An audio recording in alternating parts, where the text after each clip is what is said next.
तो स्वागत है एक बार फिर से आप सबका हमारे इस YouTube channel shorts by Ayodhya वाला पर।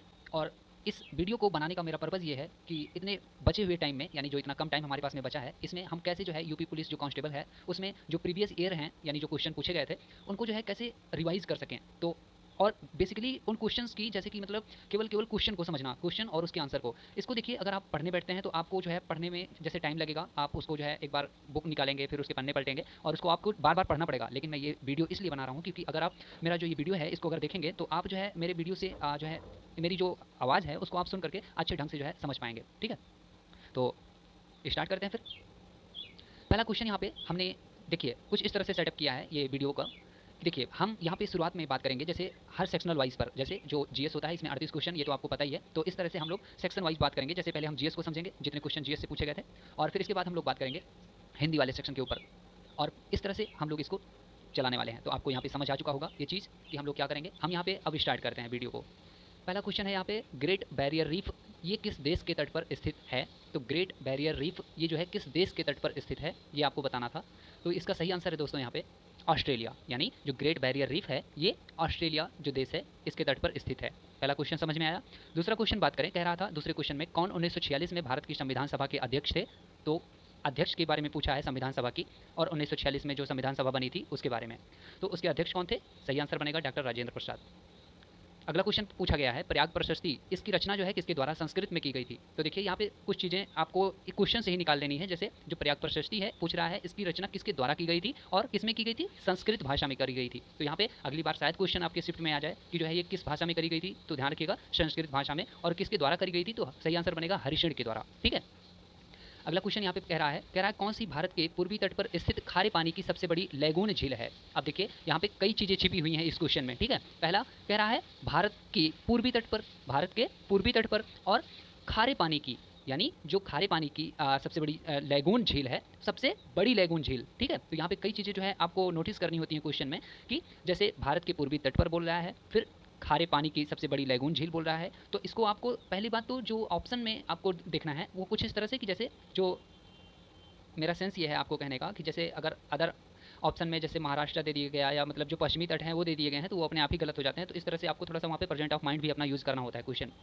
किस हिसाब से पूछा गया है।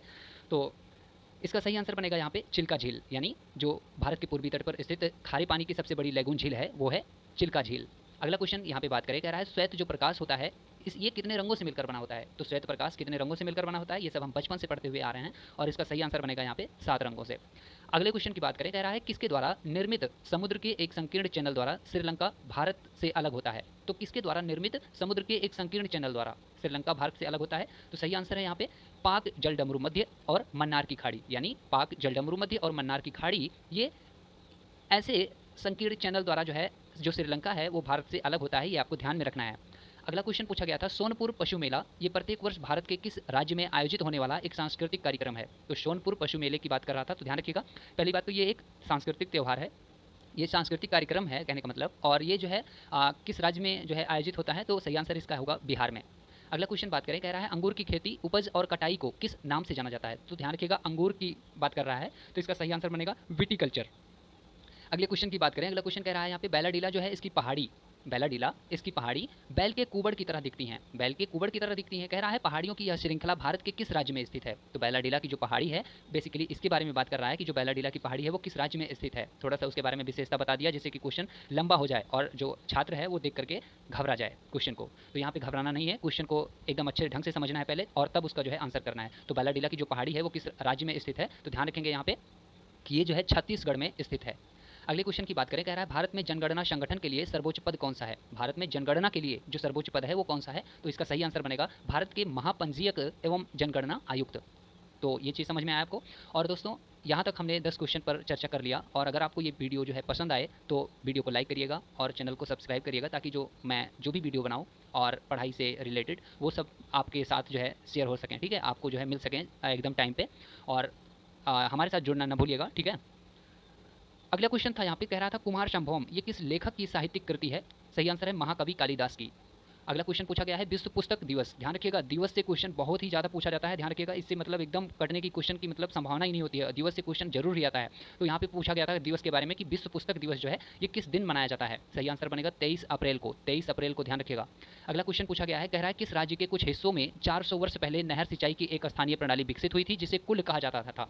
तो ध्यान रखिएगा किस राज्य के, ध्यान रखिए क्वेश्चन कुछ इस तरह से पूछ लिया जाता है कि आप पूरा क्वेश्चन पढ़ लेंगे तभी नहीं समझ में आएगा पूछा क्या था। तो यहाँ पे सही आंसर आपको समझना पड़ेगा कि कैसे आप ढूंढेंगे। तो देखिए पहले पूछ लिया गया है किस राज्य के, किस राज्य के, तो यानी आपको राज्य का नाम बताना है। सही आंसर बनेगा हिमाचल प्रदेश। तो यानी हिमाचल प्रदेश ये ऐसा राज्य था जहाँ 400 वर्ष जो पहले यहाँ पे नहर सिंचाई की एक स्थानीय प्रणाली विकसित हुई थी और इसको कुल के नाम से जाना जाता था, कुल।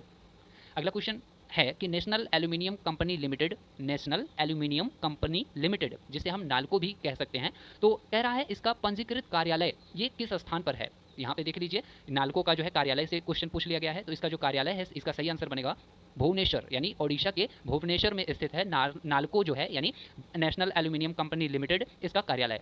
अगला क्वेश्चन पूछा गया था कि किस देश की शहरी क्षेत्रों में रहने वाली आनुपातिक जनसंख्या में वृद्धि को क्या कहा जाता है। यानी अगर कोई देश है तो उसके शहरी क्षेत्र में अगर आनुपातिक जनसंख्या में जो वृद्धि होती है उसको किस नाम से जाना जाता है। तो इसका सही आंसर बनेगा उसको शहरीकरण के नाम से जाना जाता है। ध्यान रखिएगा इसमें ऑप्शन में आपको बहुत ज़्यादा कन्फ्यूजन हो सकता है। जैसे पहला ऑप्शन पूछा गया था औपनिवेशीकरण, दूसरा शहरीकरण, तीसरा ग्रामीकरण और चौथा यहाँ पे अनियोजित विकास। तो देखिए कुछ ऑप्शन ऐसे होते हैं जिनको आप एलिमिनेट कर ले जाते हैं, लेकिन कई ऑप्शन कभी कभी ऐसे पूछ लेता है ना कि जिसमें आप जो है आते हुए क्वेश्चन को भी गलत करके चले जाते हैं, और ये मेरे साथ भी होता है, ऐसा नहीं है कि आपके साथ ही होता है, ठीक है। तो इस तरह से आप इसका सही आंसर लगाएंगे शहरीकरण। अगला क्वेश्चन बात करें, कह रहा है विश्व स्वास्थ्य संगठन यानी WHO इसका जो मुख्यालय है वो किस स्थान पर स्थित है। तो देखिए यहाँ पे WHO का मुख्यालय फिर से पूछ लिया गया, तो इसको इस जो शिफ्ट थी इसमें 2 मुख्यालय पूछे गए हैं और एक दिवस पूछा गया है, ध्यान रखिएगा। और कह रहा है विश्व स्वास्थ्य संगठन यानी WHO इसका मुख्यालय किस स्थान पर स्थित है। तो इसका सही आंसर बनेगा जिनेवा के स्विट्जरलैंड में, यानी स्विट्जरलैंड के जिनेवा में, सॉरी। अगला क्वेश्चन कह रहा है सुराहा ताल प्रसिद्ध अभयारण्य, और इसमें जो है साइबेरिया और अन्य ठंडे क्षेत्रों से कई प्रवासी पक्षी भी आते हैं। ये उत्तर प्रदेश के किस जिले में स्थित है। देखिए उत्तर प्रदेश के किस जिले में स्थित है और किसके बारे में पूछा जा रहा है, तो अभयारण्य के बारे में पूछा जा रहा है। और किस अभयारण्य का नाम है, तो ध्यान रखिएगा सुराहा ताल पर जो प्रसिद्ध अभयारण्य है इसके बारे में पूछा जा रहा है। और यहाँ से इसके बारे में कुछ विशेषता भी बताई गई कि यहाँ पे जो है साइबेरिया और अन्य ठंडे जो क्षेत्र हैं वहाँ से कई प्रवासी पक्षी जो है वो यहाँ आते हैं।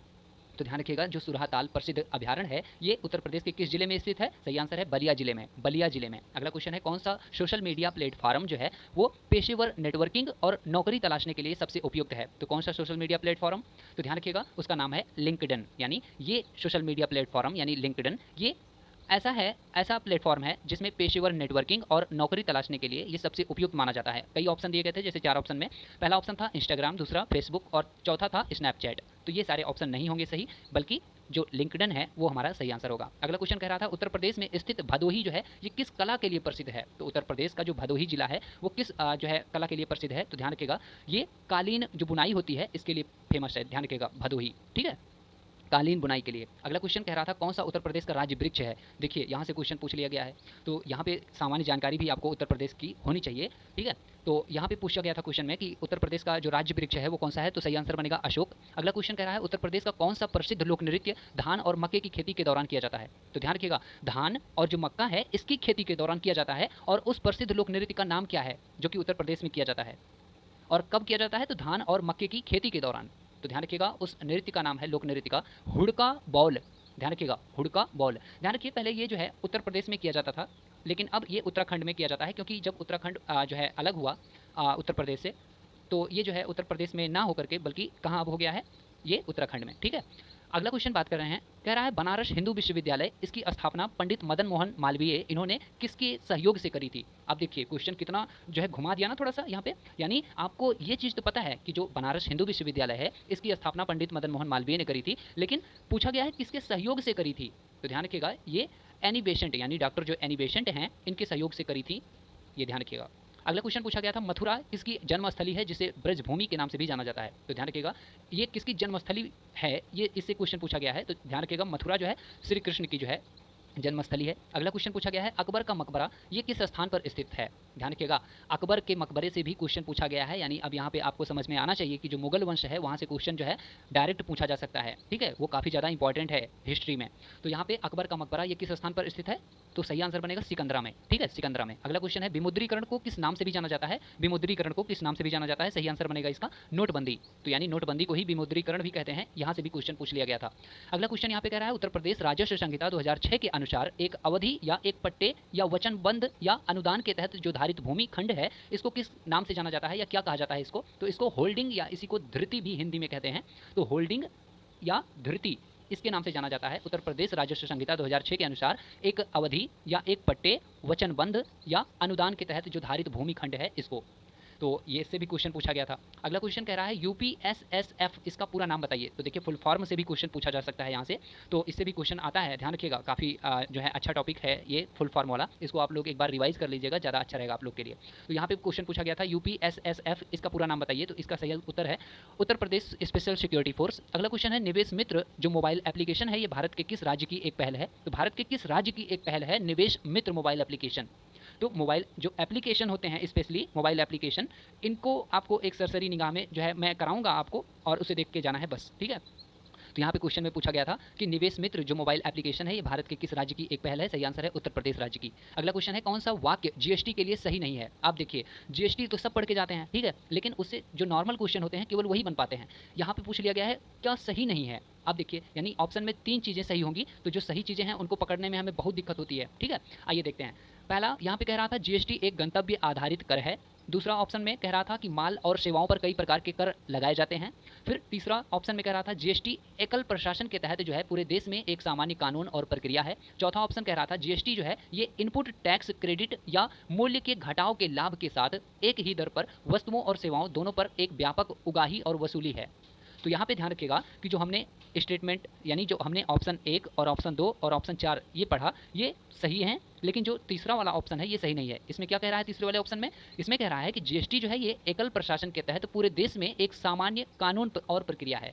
तो ये बात यहाँ पे गलत है। अगला क्वेश्चन पूछा गया था, कह रहा है ईमेल जो है इसमें भरोसेमंद स्रोत बनकर दुर्भावनापूर्ण कारणों के लिए संवेदनशील जानकारी जैसे user name, password, credit card, ये जो विवरण है इनको प्राप्त करने का प्रयास जो है वो क्या कहलाता है। तो इससे भी क्वेश्चन पूछा गया था, तो इसको जो है फिशिंग के नाम से जानते हैं, फिशिंग। अगला क्वेश्चन पूछा गया था, टका ये किस देश की मुद्रा है। आप देखिए जो मुद्रा है इससे भी क्वेश्चन पूछा जा सकता है, तो इसको भी आप लोग एक बार अच्छे से पढ़ के जाइएगा। मैं इसको सबको करा दूंगा और अपनी एक ही वीडियो के अंदर कराऊंगा, ठीक है। तो टका कह रहा है किस देश की मुद्रा है, सही आंसर है बांग्लादेश की। अगला क्वेश्चन कह रहा है, कौन सा पुरस्कार सहकारी और दुग्ध उत्पादक कंपनियों को आगे बढ़ने और प्रतिस्पर्धी भावना उत्पन्न करने के लिए प्रेरित करने हेतु दिया जाता है। अब इतना बड़ा वाक्य जो है पढ़ करके आप भूल जाएंगे कि पूछा गया था क्वेश्चन में, तो यहाँ पे थोड़ा सा स्लो पढ़ना है जैसे ही आपको बड़ा क्वेश्चन मिल जाए पढ़ने के लिए। तो यहाँ पे समझना है कि कह रहा है कौन सा पुरस्कार सहकारी और दुग्ध उत्पादक कंपनियों को आगे बढ़ने और प्रतिस्पर्धी जो भावना है इसको उत्पन्न करने के लिए प्रेरित करने हेतु दिया जाता है। इसका सही आंसर है राष्ट्रीय गोपाल रत्न पुरस्कार, राष्ट्रीय गोपाल रत्न पुरस्कार। अगला क्वेश्चन पूछा गया था, कौन सा बंदरगाह कच्छ यानी गुजरात में स्थित है। सही आंसर है कांडला बंदरगाह, जिसको दीनदयाल बंदरगाह के नाम से जाना जाने लगा है। अगला क्वेश्चन पूछा गया था, हाल ही में श्री अमित शाह इन्होंने जो है किस स्थान पर national cooperative dairy federation of India जिसे NCDFI यानी national cooperative dairy federation of India यानी NCDFI इसके मुख्यालय की आधारशिला रखी। तो ध्यान रखिएगा किस स्थान पर रखी और किसने, अमित शाह ने। इसका सही आंसर बनेगा यहाँ पे कि आनंद में, ठीक है। अगला क्वेश्चन पूछा गया था, कौन खुदाई खिदमतगार का संस्थापक था। तो खुदाई जो खिदमतगार था इसके संस्थापक का नाम क्या था, ध्यान रखिएगा खान अब्दुल गफ्फार खान।